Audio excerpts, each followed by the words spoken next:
गुर्वे गौरचन्द्राय राधिकाय तदालये कृष्णाय कृष्णभक्ताय तद्भक्ताय नमो नमः।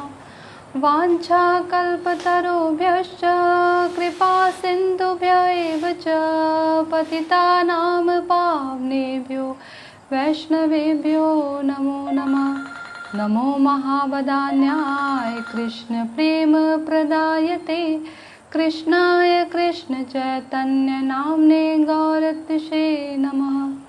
हे कृष्ण करुणा सिन्धो दीनबन्धो जगत्पते गोपेश गोपिकान्त राधाकान्त नमोस्तुते।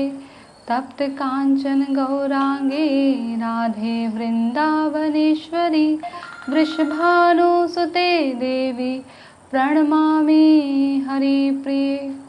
भक्त्या विहीनापराधलक्ष्ये क्षिप्तस्य कामादितरङ्गमध्ये कृपामयि त्वां शरणं प्रपन्ना वृन्दे नमस्ते चरणारविन्दम्। जय श्री कृष्ण चैतन्य प्रभु नित्यानंद श्री अद्वैत गदाधर श्रीवासादि गौर भक्त वृंद।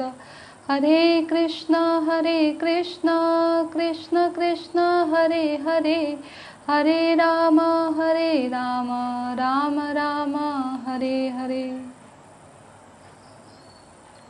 हरे कृष्णा। मैं सर्वप्रथम अपने श्रील गुरुदेव ओम विष्णुपाद अष्टोत्तर षष्ठ श्रीमद् भक्ति वेदांत माधव गोस्वामी महाराज जी के चरण कमलों में दंडवत प्रणाम अर्पण करती हूँ। तदनंतर नित्य लीला प्रविष्ट ओम विष्णुपाद अष्टोत्तर षष्ठ श्रीमद् भक्ति वेदांत नारायण गोस्वामी महाराज तथा नित्य लीला प्रविष्ट ओम विष्णुपाद अष्टोत्तर षष्ठ श्रीमद् भक्ति वेदांत स्वामी महाराज जी के चरण कमलों में दंडवत प्रणाम अर्पण करती हूँ और उनसे कृपा की याचना करती हूँ कि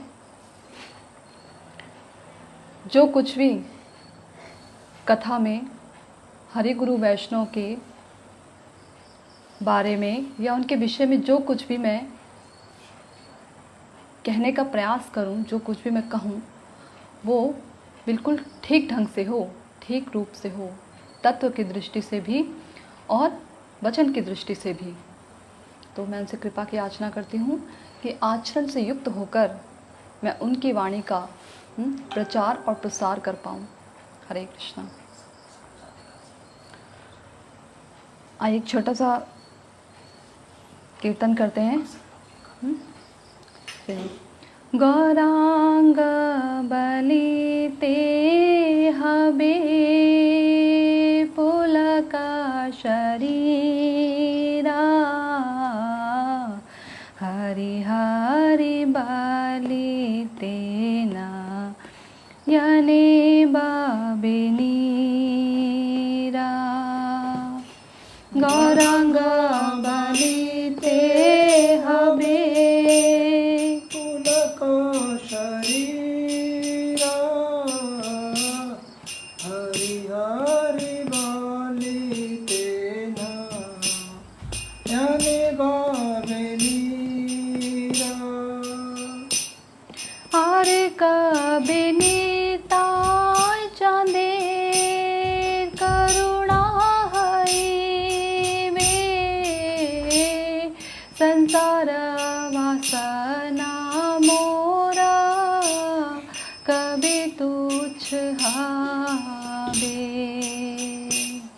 और कभी ताई चांदे करुणा हईबे संसार वासना मोरा कभी दुख विषय छाड़िया कभी शुद्ध हबे माना कभी हम हेरबा श्री वृंदावना। विषय छाड़िया कभी शुद्ध हबे माना कभी हम रघुनाथ पदे हईबे आकुति कबे हम बुझब से युगल प्रीति रूप रघुनाथ पदे हईबे अकुति कबे हम बुझब से युगल प्रीति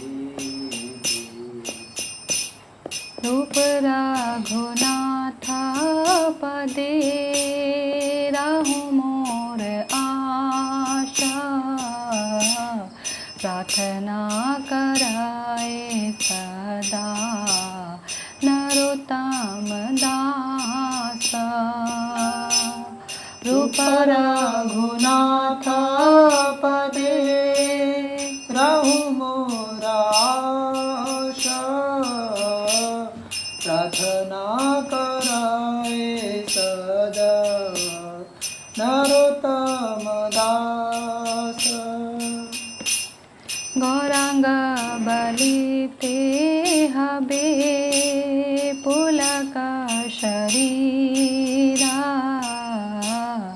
हरि हरि बलिते ना यने बाबे नीरा गौरांग बलिते हवे पुलक शरीरा हरि हरि बलिते यानि बावे मीरा जय गौरा निताय जय गौरा निताय गौरा निताय जय गौरा निताय जय गौरा निताय गौरा निताय गौरा निताय जय गौरा निताय निताय गौर हरि बोल हरि बोल हरि बोल निताय गौर हरि बोल निताय गौर हरि बोल हरि बोल हरि बोल निताय गौर हरि बोल निताय गौर प्रेमानंदे हरि हरि बोल। इसका अनुवाद पढ़ लेते हैं। अहो वह दिन कब आएगा जब हाँ गौरांग पुकारते हुए मेरा शरीर पुलकित होगा तथा हरि हरि बोलते हुए आंखों से आंसू की धारा बहेगी। कब श्री नित्यानंद प्रभु की कृपा से मेरे हृदय से सांसारिक वासनाएं दूर होंगी। विषयों का परित्याग कर मेरा मन कब शुद्ध होगा जिससे कि मैं श्री वृंदावन धाम के चिन्मय स्वरूप का दर्शन करूंगा। कब श्री रूप गोस्वामी और रघुनाथ दास गोस्वामी के चरणों में मेरी प्रीति होगी कि मैं उनकी कृपा से श्री राधा कृष्ण युगल की प्रीति को जान पाऊंगा। अतः नरोत्तम दास सर्वदा प्रार्थना करते हैं कि श्री रूप गोस्वामी एवं रघुनाथ दास गोस्वामी के श्री चरणों में ही मेरी एकमात्र आशा रहे। हम भी यही आशा करते हैं कि हमारी भी मति जो है श्री रूप गोस्वामी जी रघुनाथ दास गोस्वामी जी के चरण कमलों में लगी रहे और जिस प्रकार से उन्होंने भजन की शिक्षा प्रदान की है ठीक उसी प्रकार से हम भजन कर पाएं कभी किसी जन्म में। तो आइए थोड़ी सी भगवत चर्चा करने का प्रयास करते हैं। हरे कृष्णा। कैसे हैं आप सभी लोग? उम्मीद करती हूँ कि आप सभी लोग स्वस्थ होंगे। आज मैं छत पर खड़ी थी तो मैंने कुछ बच्चों को खेलते देखा आपस में और खेल ही खेल में वो बच्चे आपस में बातें कर रहे थे। एक बच्चे ने कहा कि मैं जब बड़ी होंगी, जैसे बच्चों का होता है ना, बचपन में हम भी कहा करते थे कि जब हम बड़े होंगे तो ये बनेंगे, हम बड़े होंगे तो वो बनेंगे। तो उस बच्चे ने कहा कि जब मैं बड़ा होऊंगा तो मैं एक डॉक्टर बनूंगा। दूसरे बच्चे ने कहा जब मैं बड़ी होंगी तो मैं एक टीचर बनूंगी और जैसे टीचर शासन करती है, पढ़ाती है, उसी तरीके से मैं भी शासन करूंगी और पढ़ाऊंगी। तो मैं उन्हें देखकर सोचने लगी कि किसी ने भी ये नहीं कहा कि मैं भक्त बनूंगा या भक्त बनूंगी, क्योंकि ऐसी शिक्षा हम अपने बच्चों को प्रदान ही नहीं कर पाते। क्यों? क्योंकि जो आज के युग में जो माता पिता हैं, उन्हें ही इस बारे में ये ज्ञान नहीं कि उन्हें कैसी शिक्षा अपने बच्चों को प्रदान करनी चाहिए। तो मैं खैर उन बच्चों को देखकर यही सोचने लगी, और ये बात सोचते सोचते मुझे शास्त्र की एक बहुत सुंदर बात, शास्त्र का एक बहुत सुंदर श्लोक याद आया कि आखिर जीवन के जो चरम लक्ष्य हैं वो क्या हैं, कौन होने चाहिए हमारे जीवन के चरम लक्ष्य। तो आइए उसी श्लोक पर चर्चा करने का प्रयास करते हैं। वासुदेव परा वेदा, वासुदेव परा मखा, वासुदेव परा योगा, वासुदेव परा क्रिया, वासुदेव परम ज्ञानम, वासुदेव परम तपः, वासुदेव परो धर्मो, वासुदेव परा गति। तो कितना सुंदर श्लोक है। इस श्लोक का अर्थ पढ़ लेते हैं हम लोग। प्रामाणिक शास्त्रों में ज्ञान का परम उद्देश्य पूर्ण पुरुषोत्तम परमेश्वर श्री कृष्ण है। यज्ञ करने का उद्देश्य उन्हें ही प्रसन्न करना है। योग उन्हीं के साक्षात्कार के लिए है। सारे सकाम कर्म अंततः उन्हीं के द्वारा पुरस्कृत होते हैं। वे परम ज्ञान हैं और सारी कठिन तपस्या उन्हीं को जानने के लिए की जाती है। उनकी प्रेम पूर्ण सेवा करना ही धर्म है। वे ही जीवन के चरम लक्ष्य हैं। तो शास्त्र हमें बताते हैं कि जीवन के चरम लक्ष्य क्या है। आखिर हमें मालूम होगा तभी तो हम किसी और को ये बता पाएंगे कि जीवन के चरम लक्ष्य क्या है, वरना सारे जीवन भर यही खोजते और सोचते रह जाएंगे कि हमारे जीवन के लक्ष्य क्या है। क्यों आखिर हमने मनुष्य योनि धारण की है? क्यों? कोई भी व्यक्ति ये प्रश्न पूछने की हिमाकत नहीं उठाता कि आखिर ये मनुष्य योनि क्यों प्राप्त हुई है। क्यों? जब मनुष्य योनि प्राप्त होती है तो जब जीवात्मा इस शरीर को छोड़कर चली जाती है तो आखिर वो शरीर धरा का धरा क्यों रह जाता है? वो पहले की तरह क्यों नहीं सारे रिश्तों को निभा पाता? क्यों नहीं हमसे बातें करता, वादे करता, कस्में खाता? आखिर क्यों नहीं ये शरीर इस प्रकार की क्रिया करता? तो ये जानने का कोई प्रयास ही नहीं करता। बस मात्र जीवात्मा जब छोड़कर चली जाती है तो मर गया, या शरीर छोड़कर चला गया, शरीर मिट्टी हो गया, ऐसे शब्दों के द्वारा उस शव को उठा कर ले जाते हैं। और कुछ लोग उसे जला देते हैं, कुछ लोग उसे ज़मीन में दफना देते हैं। तो अलग अलग प्रकार से ये क्रियाएं करते हैं, परंतु ये जानने का कोई प्रयास नहीं करता आखिर ये व्यक्ति कुछ समय पहले तो हमसे बातें कर रहा था, क्रियाएं कर रहा था, कितने वादे, कितने कस्में इसने हमसे खाए थे रिश्ते निभाने के लिए। आखिर वो कस्में, वो वादे कहाँ चले गए? मैं नहीं कहता। कोई इस बारे में कोई चर्चा करना नहीं चाहता, कोई सोचना नहीं चाहता आखिर कहाँ गई वो जीवात्मा। शरीर तो वही पड़ा है जिसे हम जानते हैं, जिसे हम पहचानते हैं, जिसे कुछ समय पहले हम अमुक अमुक नामों के द्वारा पुकार रहे थे, परंतु अब वो कहाँ गया? अब वो क्यों नहीं हमारे पुकारने पर खड़ा हो जाता? क्यों नहीं हमारे बुरा भला कहने पर वो प्रतिक्रिया व्यक्त करता? आखिर कहाँ चला गया वो शरीर? खैर, आइए चर्चा करते हैं इस पर। प्रामाणिक शास्त्रों में ज्ञान का परम उद्देश्य पूर्ण पुरुषोत्तम परमेश्वर श्री कृष्ण है। तो प्रामाणिक शास्त्र, प्रामाणिक शास्त्र, ये शास्त्र प्रामाणिक यानी जो वेद हैं, जिन्हें सभी जानते हैं। भारत में कोई ऐसा, मुझे नहीं लगता कोई ऐसा व्यक्ति होगा जो अपने आप को इंटेलिजेंट कहता हो और ये व्यक्ति ये ना जानता हो कि वेद भी कुछ होता है, कोई विषय वेद होते हैं। ऐसा कोई नहीं होगा। विषय ही व्यक्ति नहीं जानता होगा, मुझे लगता है, कि वेद क्या चीज़ है। तो प्रामाणिक शास्त्र, ये वेद, 4 वेद, मुख्यतः एक ही वेद है जिसको 4 विभागों में विभक्त किया गया है। ये 4 वेद, और इन चारों के द्वारा भी इनमें से जो शिला व्यासदेव हैं, उन्होंने कई ग्रंथों की, कई पुराणों की, उपनिषदों की रचना की। इन वेदों को आधार रख के, इन्हें बीच में सेंटर पर रखकर, उसमें से सब कुछ मंथन करके शिला व्यासदेव ने निकाला। इस बात पर एक मुझे बात याद आती है, जब कभी मैं सर्विस किया करती थी जॉब, तो उस दौरान एक वृद्ध व्यक्ति, जिनकी उम्र कुछ 55 के आसपास होगी, उन्होंने मुझसे कहा, ऐसे ही किसी बात पर चर्चा हो रही थी, उन्होंने मुझसे कहा कि वेद वगैरह जो होते हैं किसी व्यक्ति ने लिखे हैं, ये भगवान ने नहीं लिखे, ये उनकी वाणी नहीं है, ये किसी व्यक्ति ने लिखे हैं। व्यासदेव को व्यक्ति कहकर संबोधित कर रहे थे, यानी हमारे जैसे व्यक्ति, बस थोड़ी सी उनकी बुद्धि हमसे तीव्र है। तो मैंने उन्हें कहा कि आपने लगता है कभी वेद खोलकर देखे नहीं। वेद छोड़िए, वेद रूपी वृक्ष में से जो एक पका हुआ फल निकला है, श्रीमद् भागवत महापुराण, आप उसको ही पढ़कर देखिए।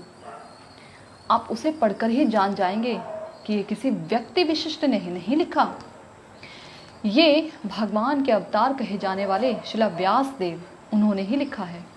क्योंकि ऐसी सूक्ष्म दृष्टि हमारे जैसे साधारण बद्ध जीवों में नहीं होती, नहीं है।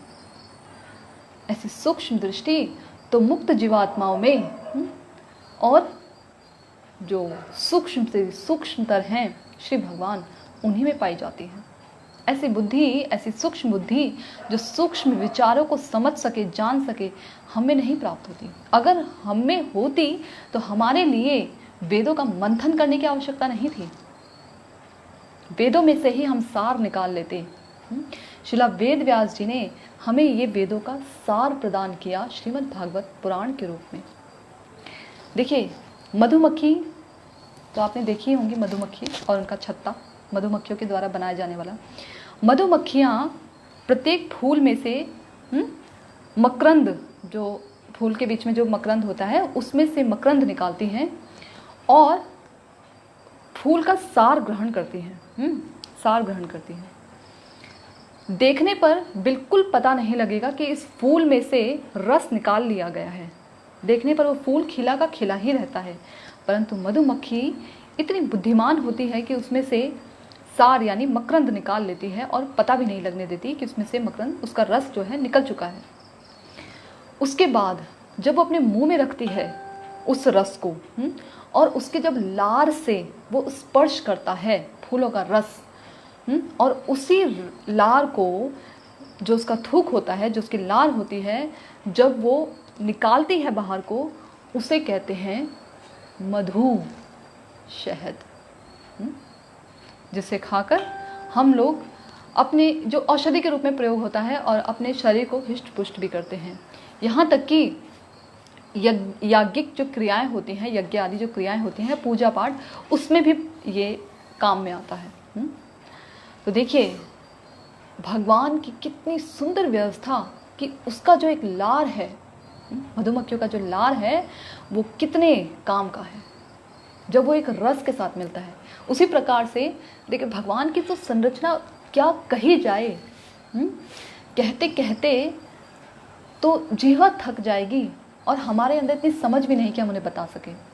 एक छोटा सा बीज, बरगद का बीज है, छोटा सा बीज, उस छोटे से बीज को यदि जमीन पर गाड़ दिया जाए तो उसमें से पेड़ नहीं उगता, नहीं उग सकता। बरगद का जो बीज है, वो पीपल और बरगद का, उसको अगर जमीन में गाड़ दिया जाए तो नहीं उगता। वो कैसे उगता है?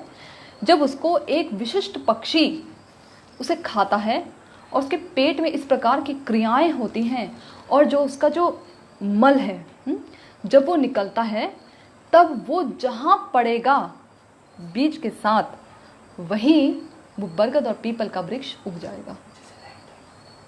तो कभी कभी आपने देखा भी होगा, मैं जैसे कई जगहों पे मैंने मंदिरों में भी देखा है कि दीवारों के बीच में से पीपल का वृक्ष निकल जाता है, बरगद का वृक्ष निकल जाता है, कई जगहों पर से। तो ये भगवान की विशिष्ट विशिष्ट सुंदर संरचना।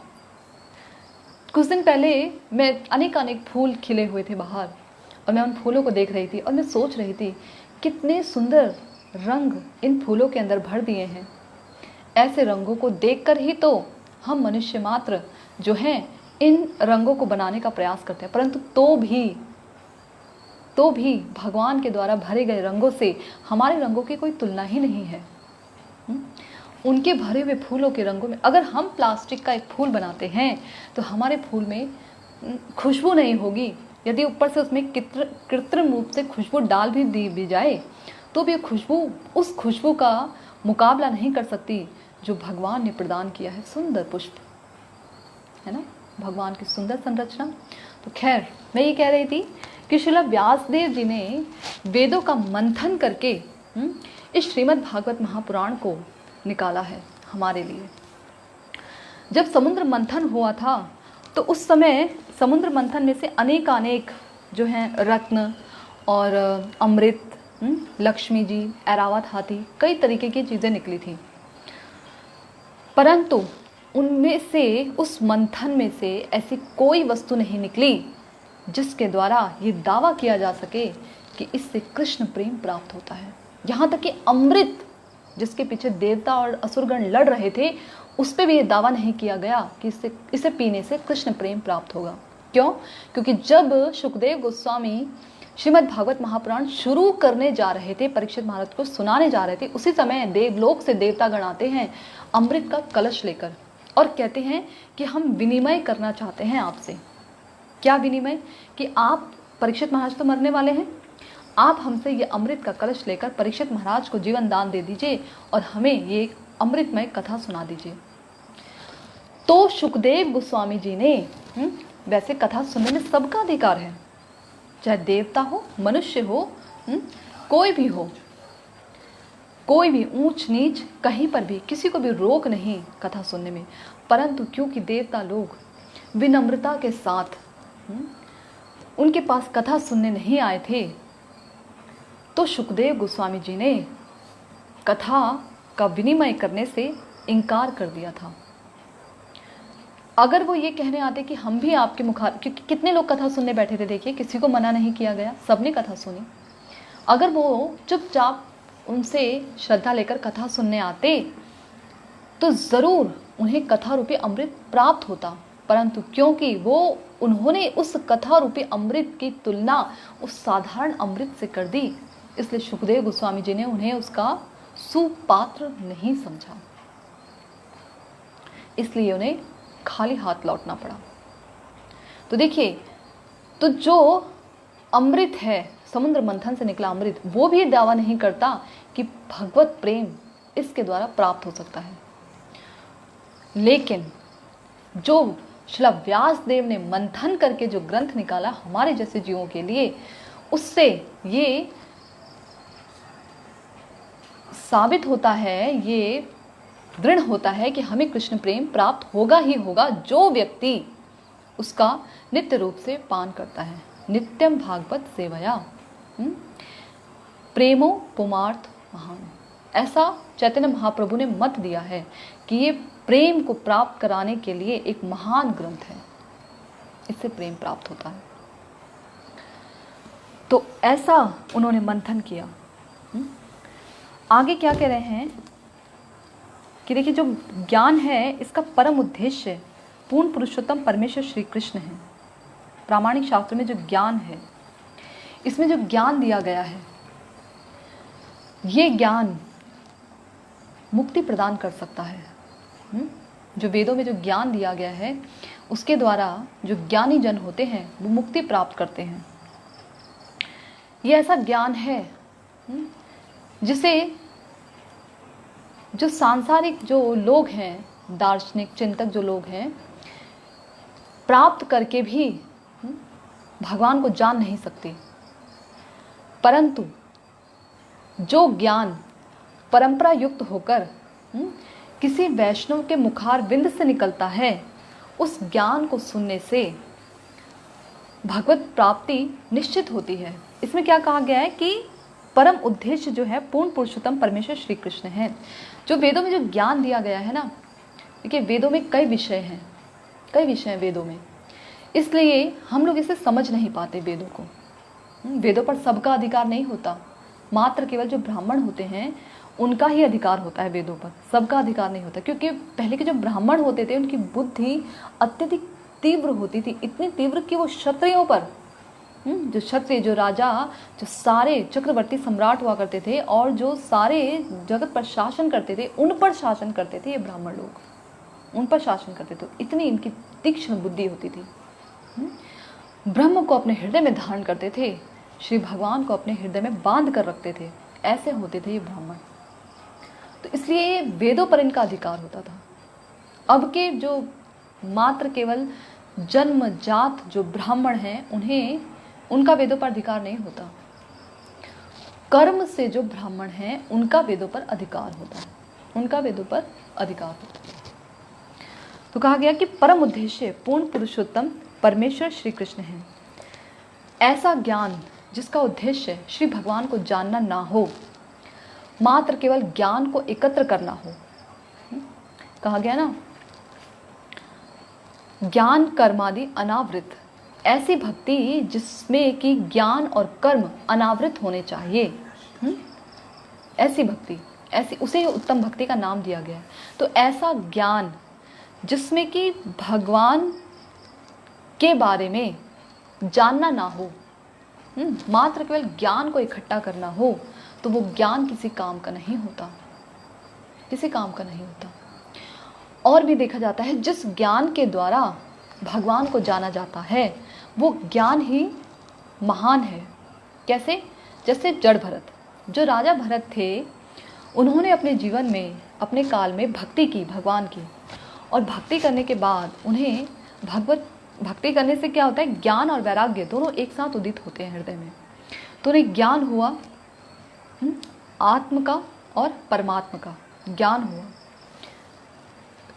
राजा भरत उसी जो जन्म था उनका, राजा भरत का, उसमें भाव अवस्था के स्तर तक पहुंच चुके थे। उसके बाद आप लोग जानते ही हैं कि हिरण के एक आसक्ति के कारण उन्हें अगला शरीर हिरण का प्राप्त हुआ। हिरण का शरीर में उन्हें ज्ञान था, हिरण के शरीर में भी उन्हें ज्ञान था कि पिछले जन्म में एक भक्त थे और किस प्रकार उनका पतन हुआ एक हिरण से आसक्ति करने पर। और अगले जन्म में वो जब एक ब्राह्मण के पुत्र रूप में पैदा हुए, तो उस समय वो ऐसे व्यक्ति बनकर रहे जो गूंगे बहरे के समान, ऐसे दर्शाते थे कि उन्हें कुछ समझ नहीं आ रहा, जड़ बुद्धि के हैं, कुछ समझ नहीं आता उन्हें, इसलिए उनको जड़ भरत कहा जाने लगा। जड़ बुद्धि के हैं, जड़ भरत कहने लगे उन्हें। तो भी इतना ज्ञान उनके अंदर कि जब राजा रहुगण जो थे उनके आश्रम में जा रहे थे, मुनि के आश्रम में जा रहे थे उनसे ज्ञान प्राप्त करने के लिए, तो उस समय वो उन्हें आत्म तत्व का इतना सुंदर ज्ञान देते हैं, इतना सुंदर ज्ञान देते हैं कि जिसके कारण जो राजा रहुगण थे उन्होंने उनसे ज्ञान प्राप्त करके भक्ति शुरू की। देखिए, कहने को दिखाने को जड़, परंतु ज्ञान कैसा, अंदर से आंतरिक ज्ञान कितना प्रज्वलित। ऐसा लग रहा था जैसे कि धूल में सना हुआ कोई हीरा हो, धूल में सना हुआ हीरा। तो ये ही ज्ञान जो है, हमें जो ज्ञान श्री भगवान से मिलाए वो ज्ञान सही है। परंतु जो ब्रह्म ज्ञानी हैं, जो सोचते हैं कि हम भी ब्रह्म, तुम भी ब्रह्म, जो जीव है वो तो ब्रह्म है ही, जो ब्रह्म है वो तो ब्रह्म है ही। और जब जीव आत्मा का माया का जो चंगुल है वो छूट जाता है, खत्म हो जाता है, तो वो शरीर छोड़ने के बाद ब्रह्म बन जाता है, यानी एकाकार हो जाता है, उसमें मिल जाते हैं। परंतु हमारे आचार्यगण बताते हैं, जिस प्रकार एक हरे पेड़ में यदि हरा तोता मिल जाए, उसमें बैठ जाए, तो ये नहीं कहेंगे कि उस तोते का जो अस्तित्व है वो समाप्त हो गया। तोता अपनी जगह है, पेड़ अपनी जगह है, अस्तित्व समाप्त नहीं हुआ। ये ब्रह्म कहते कहते भ्रम की स्थिति पैदा हो जाती है और भूल जाते हैं कि सत्य में ब्रह्म कौन है और जीव कौन है। ये ज्ञान सही नहीं है, ये ज्ञान भगवान से नहीं मिलाता, बल्कि भगवान के चरण कमल में अपराध करता है। ये ज्ञान ठीक नहीं।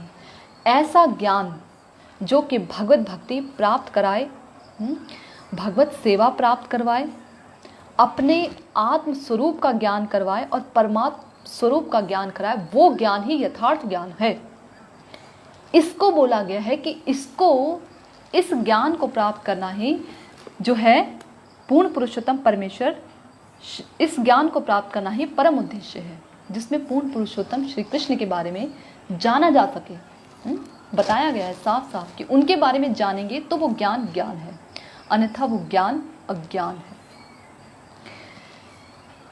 आगे क्या कह रहे हैं कि यज्ञ करने का उद्देश्य उन्हें ही प्रसन्न करना है। तो यज्ञ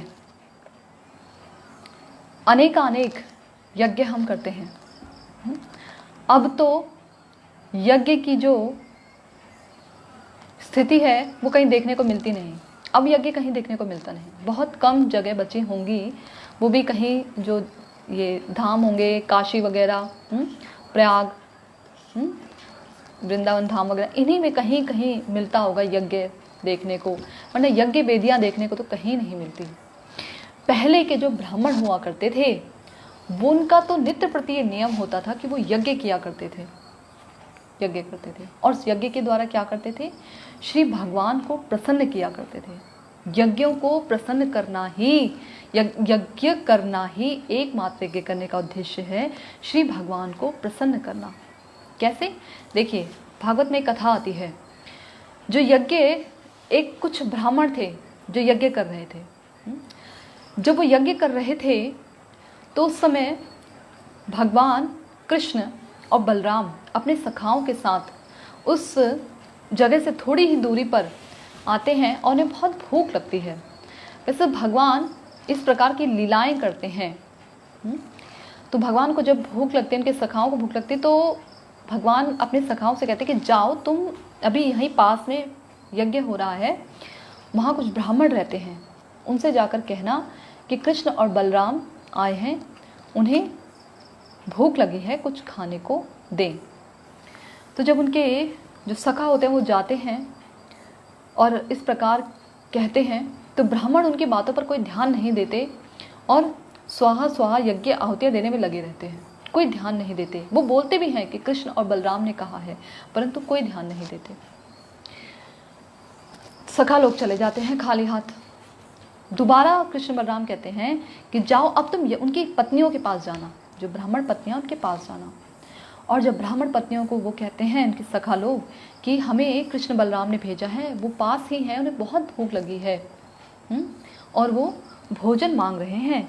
तो यज्ञ जो पत्नियां हैं, ब्राह्मण पत्नियां, वो थाल में भर भर के उनके लिए भोजन लेकर जाती हैं।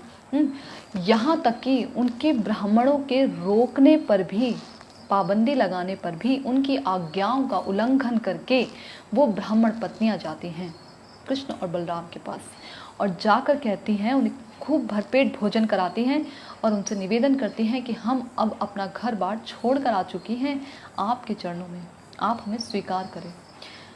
खैर भगवान उन्हें लौटा देते हैं ये कहकर, क्योंकि वो उस समय ग्वाले की एक लीला कर रहे होते हैं और वो ब्राह्मण पत्नियां होती हैं। संसार में एक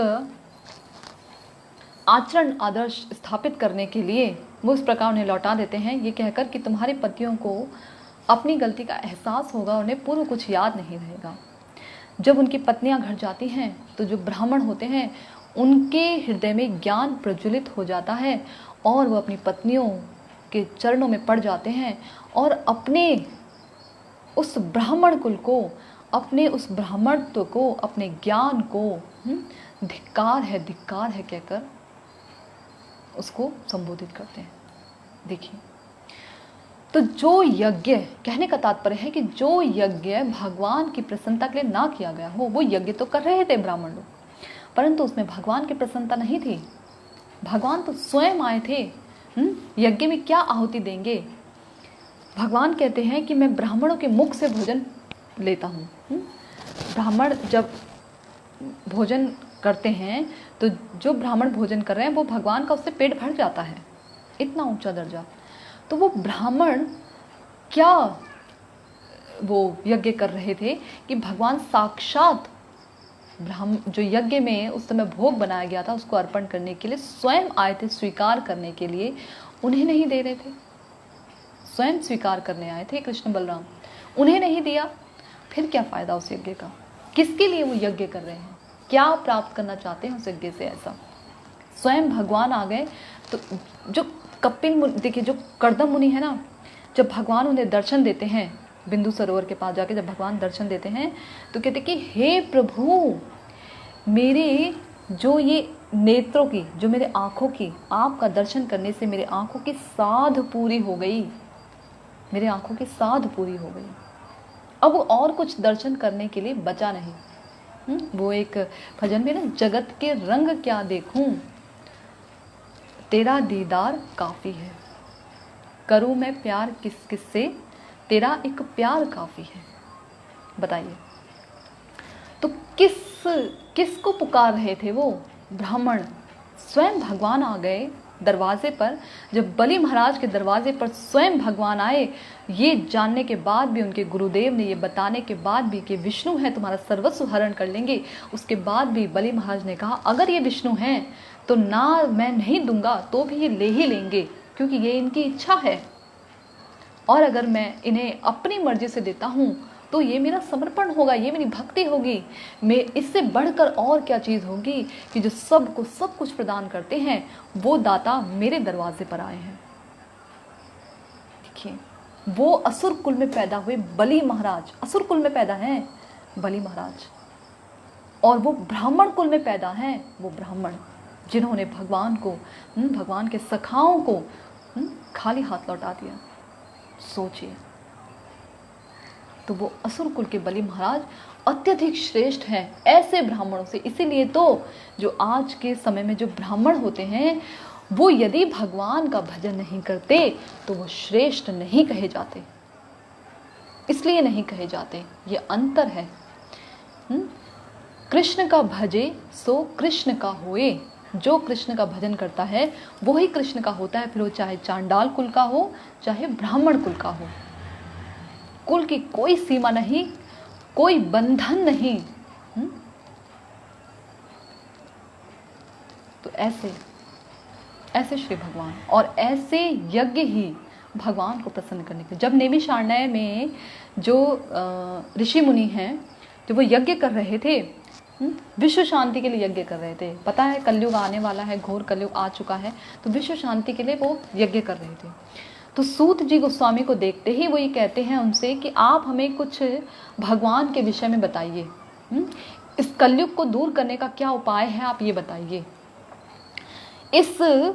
और जब उन्हें बताना शुरू करते हैं तो उसके बाद जो नैमिषारण्य के जो ऋषि मुनि होते हैं वो कहते हैं कि आप बस बोलते चले जाइए भगवान के विषय में, हमारे कान उनकी कथाओं से तृप्त नहीं होना चाहते, आप बोलते चले जाइए।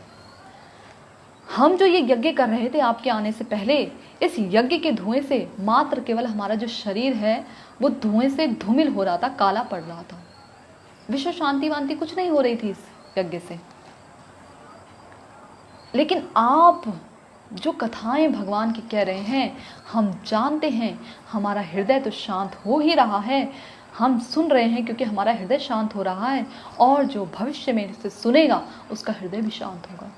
तो विश्व शांति ऐसे ही हो गई, और कैसे विश्व शांति चाहिए? तो वो यज्ञ जो भगवान को समर्पित ना हो, जो उनकी प्रसन्नता के लिए ना किया जाए, ऐसा यज्ञ किसी काम का नहीं। आगे कह रहे हैं योग उन्हीं के साक्षात्कार के लिए है। जो योग हम करते हैं, आज के समय का जो योग, प्राणायाम, आसन, इन्हें योग नहीं कहा जाता। हाथ ऊपर पैर नीचे, सर ऊपर सर नीचे, दाएं बाएं ऊपर नीचे कहीं भी घुमा लो, वो योग नहीं है। योग का शाब्दिक अर्थ होता है जुड़ना। जुड़ना, दो वस्तुओं का, दो व्यक्तियों का मिलन, जुड़ना आपस में, उसे कहते हैं योग। एक और एक, दो मिलकर योग बनाते हैं। एक और एक का जब योग होता है तो उसे दो कहते हैं। तो ऐसा योग, जो योग भगवान से हमारे मन को जोड़ पाए, उसे असल में योग कहते हैं। देखिए, जब ये जो हम योग आदि क्रियाएं करते हैं, ये शारीरिक क्रिया के ऊपर निर्भर करता है। कैसे शारीरिक क्रियाएं? कि इनसे हम अपने शरीर को तो तुष्ट करते हैं, पुष्ट करते हैं, शरीर तो हमारा स्वस्थ रहता है इससे, परंतु इससे जो है हमारा जो ज्ञान है, भगवत प्राप्ति का तो ज्ञान है, वो पुष्ट नहीं होता। हमारी आत्मा इस योग के कारण तुष्ट नहीं हो पाती। तो इस योग का क्या फ़ायदा? शरीर को कितना भी हम योग आदि क्रियाएं कर लें, बाल काले कर लें, लंबे कर लें, हैं, शरीर को बहुत मजबूत बना लें, इससे कोई फ़ायदा नहीं है। क्यों?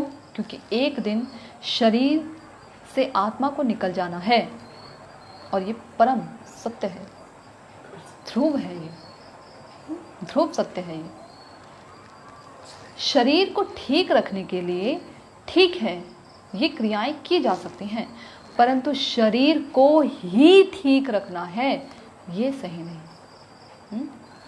योग इसी के लिए ही किया जाए कि शरीर ठीक रहे, बस ये ठीक नहीं। शरीर ठीक रहे इसलिए योग किया जाए ये ठीक है, परंतु शरीर को ही ठीक रखने के लिए योग ही किया जाए ये ठीक नहीं। योग किया जाना चाहिए मन को भगवान से जोड़ने के लिए। ये जो योगी जन होते हैं ये क्रियाएं करते हैं, और कुछ ऐसी क्रियाएं करते हैं जैसे ओम की ध्वनि निकालते हैं, अपने हृदय में ध्यान करते हैं। योगी जन परमात्मा को देखने का ध्यान करते हैं, परंतु तो भी ये आंशिक रूप में परमात्मा को देख पाते हैं जब अगले जन्म में इनका, मान लीजिए इनका योग अधूरा रह गया, मान लीजिए अगले जन्म में इनका किसी एक ऐसे भक्त के घर में जन्म हो, अगर कृपा हुई इन पर और भक्त के घर में जन्म हुआ तो इनका योग सफल माना जाएगा, तब सफल माना जाएगा। भक्त के घर जन्म लेने से, भक्ति करने से सफल माना जाएगा। और वैसे भी एक बहुत सुंदर एक कवि ने एक लाइन कही थी, वो मेरे मस्तिष्क पर छपी हुई है वो लाइन, कि भगवान के प्रेम रूपी इस अग्नि के सामने, जब भगवान का जो प्रेम रूपी अग्नि है, जो भगवान की विरह रूपी अग्नि है, जब हृदय के अंदर जलती है, तो जो योग रूपी रुई का बहुत बड़ा भंडार है, विरह रूपी अग्नि के सामने ये भस्म हो जाता है, जरा सी चिंगारी पड़ने पर ही, जरा सी चिंगारी पड़ने पर ही। गोपियाँ कहती हैं कि हम योग कहाँ राखें, यहाँ रोम रोम शाम है। इस शरीर के अंदर, आत्मा में, शरीर में कहाँ हम इस योग को धारण करें। हर जगह तो श्याम बसे हैं, जित देखूं तित श्याममयी है। जहाँ भी देखती हूँ वहाँ श्याम ही श्याम नजर आते हैं। चाहे तमाल वृक्ष को देखें, चाहे बादलों को देखें, सब जगह श्याम नजर आते हैं। तो ऐसा योग परम योग है, ये भगवान की प्रसन्नता के लिए किया गया योग है। ये योग कभी विफल नहीं होता। ऐसे योग में पढ़कर तो भगवान कहते हैं कि मैं तुम्हारा ऋणी हो गया, ऐसा गोपियों को कहते हैं भगवान। क्यों? क्योंकि जो गोपियां हैं वो सेवा करती हैं, प्रत्येक भक्त सेवा करता है, परंतु गोपियों का जो विशिष्टता है वो क्यों इतनी ऊपर है, गोपियाँ क्यों इतनी सर्वश्रेष्ठ हैं? क्योंकि गोपियाँ सेवा के बदले सेवा ही मांगती हैं और कुछ नहीं। तो भगवान सेवा से ऋण होने के लिए कुछ देना चाहते हैं, परंतु और ऋणी बन जाते हैं। खैर आगे बढ़ते हैं। सारे सकाम कर्म अंततः उन्हीं के द्वारा पुरस्कृत होते हैं। सारे सकाम कर्म, सकाम, ऐसी इच्छाएं, ऐसी इच्छाएं जो अपने सुख के लिए हो। सकाम, किसी इच्छा के द्वारा किया जाने वाला कर्म, किसी इच्छा, किसी भौतिक कामना के द्वारा पूरित कर्म, ऐसा कर्म। यदि ऐसा कर्म जो है वो अंततः यानी अंत में उन्हीं के द्वारा, भगवान के द्वारा ही पुरस्कृत होता है। कहने का अर्थ है ये जो इच्छाएं हैं जो हमारे हृदय में हैं, जिन इच्छाओं की पूर्ति के लिए हम लोग देवी देवताओं का आश्रय लेते हैं, देवी देवता यथार्थ रूप में भगवान के सेवक हैं, उनके भक्त हैं। उनकी कृपा के बिना, उनके आदेश के बिना देवी देवता ऐसा कोई भी वरदान हमें नहीं दे सकते जो कि हमारे भले के लिए हो, नहीं दे सकते। वरदान दे भी देंगे अगर तो उससे क्या होता है ना, जो देवी देवता जो हमें भौतिक वरदान देते हैं उससे हमारी प्यास बढ़ती है और इच्छाएं हृदय में उठती हैं। एक इच्छा से और इच्छा उठती है, और साथ ही साथ क्या होता है, प्यास बढ़ने के साथ साथ दुख मिलता है उन इच्छाओं से। पूरी अगर हो भी जाए मान लीजिए तो दुख मिलता है उन इच्छाओं के कारण। ऐसी इच्छाएं, और ये इच्छाएं ना कभी तृप्त नहीं हुआ करती, कभी तृप्त नहीं होती। इन इच्छाओं को जितना मर्जी हम भोग लें, ये इच्छाएं कभी तृप्त नहीं हुआ करती। देवी देवता लोग भगवान से आदेश ग्रहण करते हैं हमारी इच्छाओं की पूर्ति के लिए। देखिए, जब ब्रह्मा जी ने वरदान दिया था हिरण्यकश्यप को, बिना सोचे समझे वरदान दे दिया था, बिना सोचे समझे। हिरण्यकश्यप ने बोला, मैं ना अंदर मरूँ, ना बाहर मरूँ, ना जल में मरूँ, ना थल में मरूँ, ना किसी मनुष्य के हाथ मरूँ, ना किसी देवता के हाथ मरूँ। कैसे ऐसे ऐसे वरदान मांगे थे, और बिना सोचे समझे ब्रह्मा जी ने उसे वरदान दे दिए, तथास्तु कह दिया। बाद में माथा पीट रहे थे कि अरे मैंने इसे क्या वरदान दे दिया, अब इसका निवारण कैसे हो। अब भगवान से प्रार्थना करने लगे उसके निवारण के लिए। तो भगवान ने, देखिए कितने बुद्धिमान, सोच भी नहीं सकता कि भगवान उसका निवारण कैसे करेंगे। खंबे के रूप से निकलकर, किसी गर्भ से जन्म नहीं लिया, खंबे से निकलकर, किसी ब्रह्मा के द्वारा रचित नहीं थे, ब्रह्मा के द्वारा रचित नहीं थे, आधे पशु आधे नर रूप में। अंदर भी नहीं मारा, बाहर भी नहीं मारा, बिल्कुल दरवाजे के बीच में, जमीन पर नहीं मारा, आसमान में नहीं मारा, जंघा पर रखकर मारा। अस्त्र से नहीं मारा, शस्त्र से नहीं मारा, अपने हाथ के नाखूनों से मार दिया। सुबह नहीं मारा, ना दिन में मारा, ना रात में मारा, संध्या का समय, संध्या बेला, दो समय का जो मिलन होता है, उस मिलन के समय मारा। इतने, मतलब कोई सोच भी नहीं सकता भगवान निवारण कैसे करेंगे। तो देवता लोग तो वरदान देकर खुद ही चक्कर में पड़ जाते हैं। भस्मासुर को वरदान दिया, चक्कर में पड़ गए, उन्हें ही भस्म करने आ गया शिव जी को। तो ऐसी इच्छाएं ये हमें बाद में दुख ही देती हैं, कष्ट ही देती हैं। चित्रकेतु महाराज देखिए, पुत्र प्राप्ति के लिए कोई संतान नहीं थी उनकी, और 1 करोड़ रानियों से विवाह कर लिया संतान के चक्कर में। और उन करोड़ों रानियों से विवाह करने के बाद भी कोई संतान नहीं हुई। दुखी अंगिरा मुनि ने कहा, देखिए आपके भाग्य में संतान है नहीं। बोला नहीं, बस आप एक बार मुझे संतान दे दीजिए, बस एक बार। तो बोले ठीक है, मैं अपने प्रताप के द्वारा तुमको संतान दे देता हूँ, परंतु उसका नाम होगा हर्ष शोक। उसके पैदा होने से तुम्हें हर्ष भी होगा और फिर शोक भी होगा, इसलिए उसका नाम रखा गया हर्ष शोक। संतान पैदा हुई। अब राजा इतने प्रसन्न, जो सबसे पहली रानी थी, बड़ी रानी, उसी से संतान पैदा हुई थी। अब उससे संतान पैदा हुई तो राजा उसी के पास रहा करते थे, उस रानी से बहुत प्यार करते थे। तो जो बाकी की रानियां थी वो जल भुन जाती थी कि राजा तो हमारी तरफ देखते ही नहीं, हमें तो समय ही नहीं देते, राजा इसी के पास रहते हैं, इसी पुत्र के पास। तो सब चीज़ों की जो जड़ है ना, ये पुत्र है। पहले नहीं था तो राजा हम सबको समय देते थे, ये जड़ है पुत्र, इस जड़ को ही ख़त्म कर दिया जाए। तो रानियों ने मिलकर उनके छोटे से शिशु को जहर दे दिया, जहर दे दिया। अब जब बालक मर गया तो राजा और रानी दोनों हाय हाय करने लगे और बहुत बिलखने, बहुत मतलब सारे वस्त्र आभूषण सब तितर बितर और ज़मीन पर ऐसे गिर गए, बेसुध बेहोश से हो गए, ऐसे गिर गए। और फिर राजा ने, जो अंगिरा ऋषि हैं, नारद मुनि, दोनों आए और उन्हें ज्ञान प्रदान किया।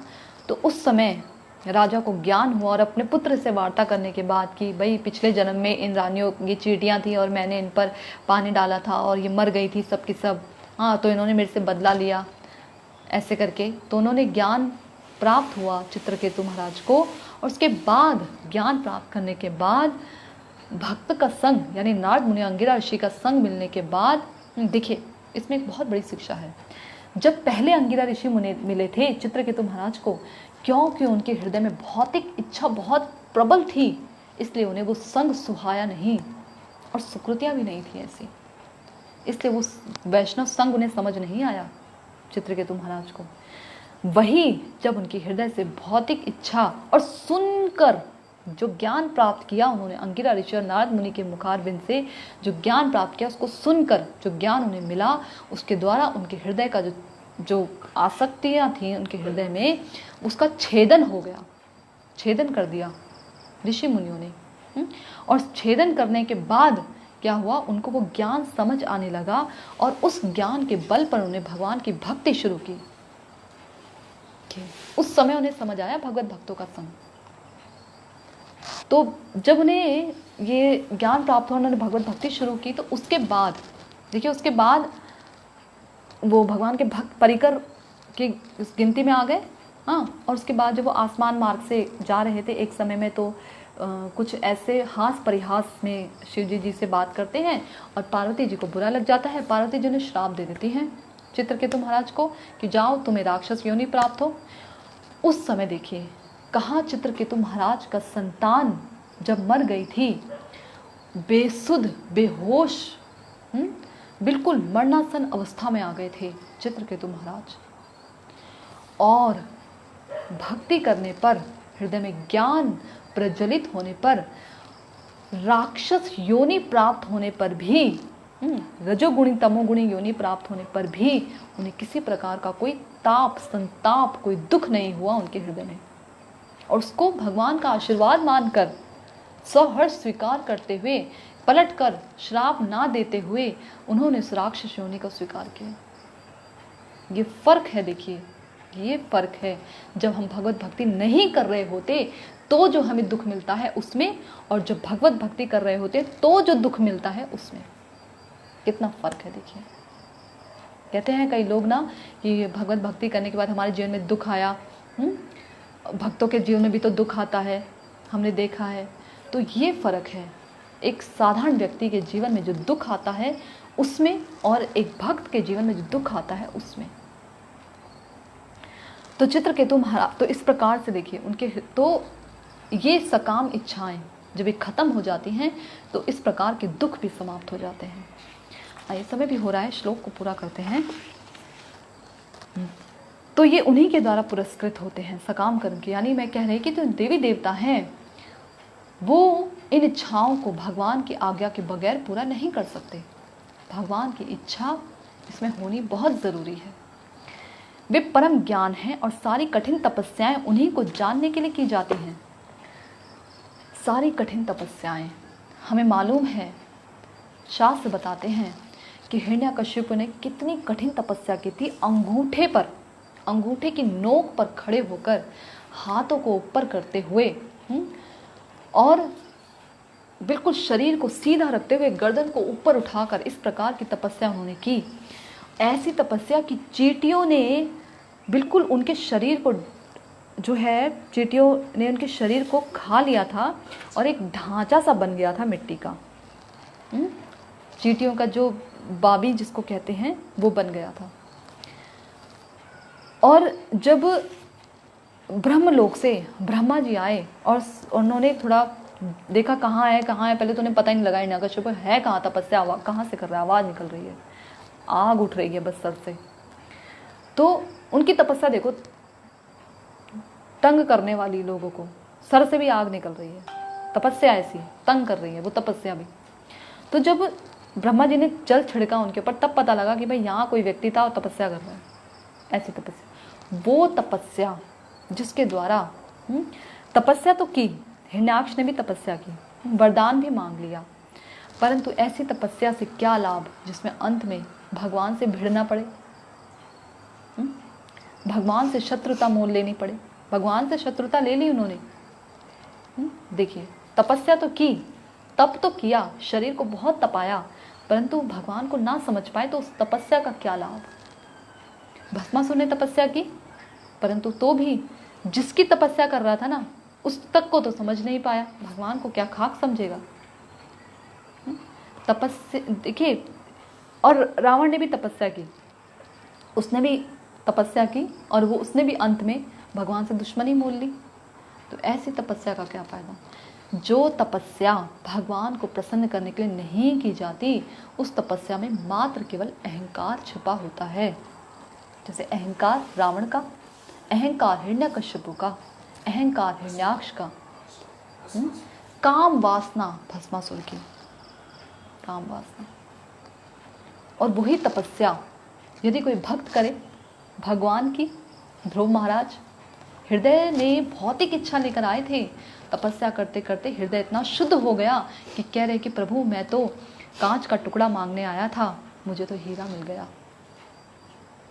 भगवान की तपस्या करने से जब कोई व्यक्ति भगवान का भजन करता है, भगवान के लिए तपस्या करता है, तो उसका हृदय शुद्ध होता ही होता है, क्योंकि परम सत्व गुण है। भगवान जो है परम शुद्ध सत्व है, परम शुद्ध है भगवान, जिनकी कथाओं को सुनने मात्र से, नाम को लेने मात्र से चांडाल कुल में पैदा हुआ व्यक्ति भी शुद्ध हो जाता है, उनका परिकर हो जाता है, उनका पार्षद बन जाता है। ऐसा व्यक्ति, ऐसे व्यक्ति के गुणानुवाद सुनने से हमारे जैसे लोगों का हृदय क्यों नहीं शुद्ध होगा। परंतु जो देवी देवताओं का तपस्या आदि करते हैं, उनका भजन करते हैं, क्योंकि देवी देवता रजोगुण और तमोगुण से बने होते हैं, रजोगुण और तमोगुण की प्रवृत्ति उनके अंदर अधिक होती है, तो उनका भजन करने से रजोगुण और तमोगुण की प्रवृत्ति बढ़ती है, कम नहीं होती, कम नहीं होती। आप ही देखिए, जब ये देवी देवताओं की पूजा आदि करते हैं ना, तो उसमें बलियां दी जाती हैं, कई जगहों पर बलि प्रधान बलि दी जाती हैं। तो किसी जीवात्मा को, किसी दूसरे शरीर को मारकर बलि दी जाती है, ऐसे देवी देवता कहते नहीं हैं। कैसे कहेंगे। देखिए, वो भी तो जैसे दुर्गा जी हैं, उनकी पूजा के लिए बलि दी जाती है, वो तो जगत जननी हैं, इस दुर्ग की अधिष्ठात्री देवी हैं, जगत जननी हैं। वो कैसे अपने ही शिशु को मरता हुआ देख सकती हैं। अपने लिए नहीं, ये तो हम अपने जीभ के स्वाद के लिए कहते हैं कि हमें बलि देनी है, क्योंकि वो मांग रहे हैं। ऐसा नहीं होता। ये तो हम अपने को इतने, मतलब इतने मनुष्य अपने आप को इतना चालाक समझता है कि बातों को लार लपेट कर कहीं से भी अपने हित के लिए बातें बताता है। तो ऐसा नहीं होता। इसलिए भगवान की भक्ति करने से हमारा जो हृदय है वो शुद्ध होता है। ध्रुव महाराज इसके बहुत बड़े उदाहरण हैं। इसलिए तो ऐसी लीलाएं रचते हैं भगवत भक्तगण कि उनका हृदय जो है शुद्ध हो जाता है, शुद्ध हो जाता है। और भी ऐसे अनेक देखिए, जो चित्रकेतु महाराज जी का बताया, पहले कैसे सकाम कर्म की इच्छा से आप्लावित था उनका हृदय, कैसे रो रहा था उनका हृदय इच्छा के कारण, परंतु जैसे भगवान की भक्ति शुरू की तो राक्षस योनि प्राप्त होने पर भी उनका जो हृदय है वो दुखी नहीं हुआ। तो इस प्रकार का जब भगवान का भजन करते हैं तो हृदय के अंदर जो है वो गुण आते ही आते हैं। प्रहलाद महाराज असुर कुल में पैदा होने के बाद भी भगवान का भजन करते थे, तो देखिए कितने परम शुद्ध, भगवान के महाजनों में से एक कहे जाते हैं प्रहलाद महाराज। तो इस प्रकार आगे है, उनकी प्रेम पूर्ण सेवा करना ही धर्म है, वे जीवन के चरम लक्ष्य हैं। तो भगवान की प्रेम पूर्ण सेवा करना,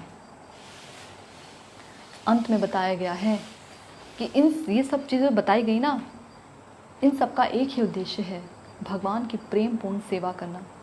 यदि सेवा में प्रेम ना हो तो वो सेवा सेवा नहीं कही जाती। जिस सेवा के द्वारा सेव्य वस्तु प्रसन्न नहीं हो पाती वो सेवा सेवा नहीं की जाती। मान लीजिए जैसे गुरुदेव को मीठा जो है वो नहीं देना है, नहीं देना, परंतु उन्हें पसंद है, देना नहीं है क्योंकि उनके शरीर को हानि पहुंच सकती है, परंतु उन्हें मीठा बहुत पसंद है। और शिष्य यदि आकर ये कहे कि क्योंकि गुरुदेव को मीठा बहुत पसंद है तो मैं गुरुदेव को दूंगा, गुरुदेव प्रसन्न तो हुए मीठा प्राप्त करके, परंतु गुरुदेव का हित नहीं हुआ उस सेवा के द्वारा, उस सेवा के द्वारा हित नहीं हुआ, तो वो सेवा सेवा नहीं कही जाती। जैसे कि यशोदा मैया ने कृष्ण को दूध पिलाते हुए कृष्ण को अपनी गोदी से उतार दिया, क्योंकि चूल्हे में रखा दूध गिर रहा था उसे उतारने के लिए। अभी कृष्ण तृप्त नहीं हुए थे, कृष्ण रो रहे हैं गोद से उतरने के बाद, परंतु यशोदा मैया ने उन्हें उठा दिया और दूध निकालने चली गई। क्यों? क्योंकि उस दूध के द्वारा कृष्ण के लिए वो मिष्ठान आदि तैयार करेंगी। तो ये सेवा सेवा है, जबकि देखा जा रहा है कि कृष्ण इससे प्रसन्न नहीं है, रो रहे हैं, परंतु तो भी इसे सेवा कहा जाएगा। चाणूर मुष्टिक कृष्ण से लड़ने आते हैं, भगवान वीर रस का आस्वादन करने के लिए अत्यंत प्रसन्न हैं, खुजला रहे हैं। जो वीर होता है ना, उसको खुजलाहट होने लग जाती है जब युद्ध देखता है तो, क्योंकि उसको अपने भाई कहीं पर जो पहलवान होते हैं, जैसे हमने पहलवान देखे होंगे, जब कहीं आयोजन ना भी हो पहलवानगिरी का, तो भी क्या करते हैं, वो रोज उसका अखाड़े में उसका अभ्यास करते रहते हैं। क्यों? क्योंकि उनके हाथ खुजलाते हैं, भाई अपनी कहीं पहलवानी तो कहीं निकालेंगे ना, तो क्या करते हैं, किसी और को पटकेंगे जो उनके साथ अभ्यास कर रहा है, या कोई भी नहीं मिल रहा तो एक वो क्या बोलते हैं उसको, सामने लटका होता है, उसी में मारते रहते हैं वो लोग हैं, तो अपनी पहलवानगिरी निकालते हैं।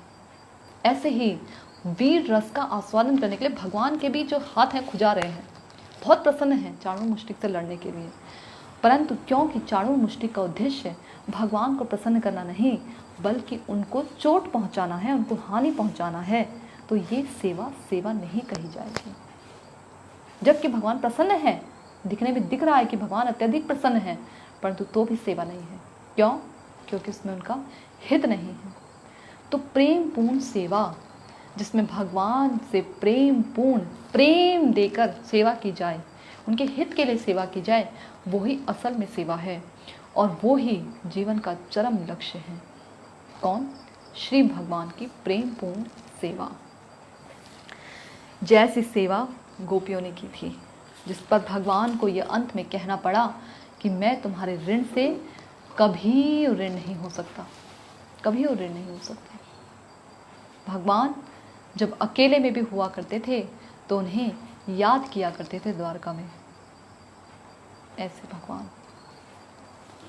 तो आइए, समय भी बहुत हो चुका है, और अगर किसी का कोई प्रश्न है तो अपने प्रश्न को पूछ सकते हैं। एक छोटी सी कथा कहकर, छोटी सी कहानी कहकर मैं अपने वक्तव्य को समाप्त करती हूँ। एक बार एक राजा एक जंगल में एक ऋषि मुनि से मिलने जाता है। ऋषि मुनि ने वहीं पर छोटी सी कुटिया बनाई थी जंगल में, और जब वो जंगल में मिलने जाता है राजा, तो ऋषि मुनि के चरणों पर गिरकर ये कहता है कि हे मुनि, आप तो बहुत बड़े त्यागी हैं, आपने सर्वस्व त्याग दिया भगवान की भक्ति के लिए। अपना धन, अपना यौवन, अपना कुल, अपनी पत्नी, अपने संतान, सब कुछ त्याग दिया, और इस जंगल में आकर एक छोटी सी कुटिया बनाकर रह रहे हैं। इंद्रियों को, विषय को भी त्याग दिया आपने। आप तो अत्यंत बहुत बड़े त्यागी हैं। तो वो मुनि मुस्कुराते हैं, और मुस्कुरा कर राजा की तरफ देखते हुए कहते हैं कि हे राजन, अगर यदि ऐसा ही है तो मुझसे बड़े त्यागी तो आप हुए। राजन आश्चर्य में पड़ जाते हैं कि क्यों, मैं क्यों इनसे बड़ा त्यागी, मैंने तो कुछ भी नहीं त्यागा। तो ऋषि मुनि कहते हैं कि देखिए राजन, मैंने तो वो वस्तुएं त्यागी हैं जो एक ना एक दिन मुझसे छूट ही जाएंगी।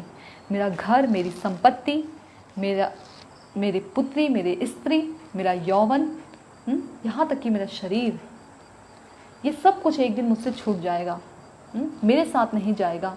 परंतु आपने तो वो ही त्याग दिया जो हमारे साथ हर जन्म में जाता है, यानी श्री भगवान की सेवा। आपने तो वो त्याग दिया, तो मुझसे बड़े त्यागी तो आप हुए, क्योंकि आपने सबसे बड़ी वस्तु का त्याग कर दिया। राजा वही लज्जित हो जाते हैं, है ना सही बात? क्योंकि हमने भी इन सकाम इच्छाओं के चक्कर में श्री भगवान की सेवा को अभी तक त्याग के रखा हुआ है। अभी तक भी हमने भगवान की प्रेम पूर्ण सेवा शुरू नहीं की। जीवन के दिन अब बीत चले, पर हाय मिले घनश्याम नहीं। तो ऐसे तो घनश्याम मिलने वाले भी नहीं, क्योंकि भगवान केवल भक्तिमय सेवा के द्वारा ही प्राप्त होते हैं। तो मैं आप लोगों से यही एक याचना और आप लोगों से यही प्रार्थना करती हूँ कि जब कभी आप हरिनाम करते हैं या हरि कथा सुनते हैं तो मेरे बारे में ज़रूर एक बार सोचा कीजिए और प्रार्थना किया कीजिए भगवान से मेरे लिए कि मैं कभी भगवान की प्रेमपूर्ण सेवा कर पाऊँ, हरि गुरु वैष्णव की आचरण से युक्त होकर सेवा कर पाऊँ।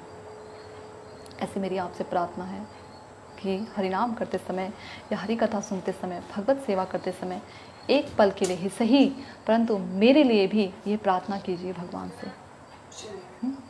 तो इसी के साथ मैं अपनी वाणी को यहीं विराम देती हूँ।